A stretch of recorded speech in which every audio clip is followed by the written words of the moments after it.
पुणी कमिला सुना दर केते टंका ह्रास होला नुआ दर केते रही आपणक पई खुशी खबर आम ओडिशा मूल्य रे उभय 22 कैरेट और 24 कैरेट दाम आमे जानिबा जदि आपण माने किनिया पई जाउथबे सही दर देई मध्य किनि पारिबे आसंतु वीडियो रे जानिबा जाकी आम ओडिशा मूल्य पुणी मध्य ह्रास होला हला जानिबा पूर्वरु वीडियो को लाइक करंतु सब्सक्राइब करनथिले एबे सब्सक्राइब करी पाखर थिबा घंटी चिन्ह को दबाइ दियंतु।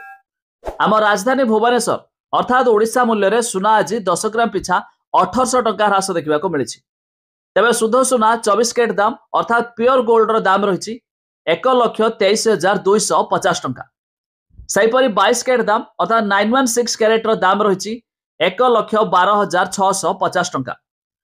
ता छड़ा मुंबई रो मल्टी कमोडिटी एक्सचेंज जोड़ा कि MCX रो दर मध्य आज आंशिक मात्रा ह्रास देखा मिली। तेरे शुद्ध सुना 24 कैरेट दाम रे 10 ग्राम पिछा 1,24,400 टंका रही बेले 22 कैरेट दाम रे 10 ग्राम पिछा 1,14,720 टंका रही आज दर।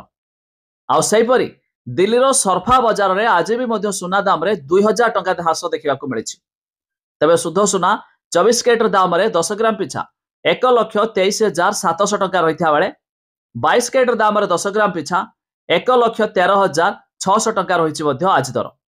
आउ ता छड़ा रूपा 1 किलोग्राम पिछा 1,52,000 टंका पहुंची जाइए। तेरे जदि आपण माने उभय सुना और रूपा किनिया पई प्लान करुथबे एही दर देई मध्य किनि पारिबे। ता छड़ा आपण माने केउ जिल्लारू वीडियो देखुचंती ता निहाती कमेंट करी जणाइबे।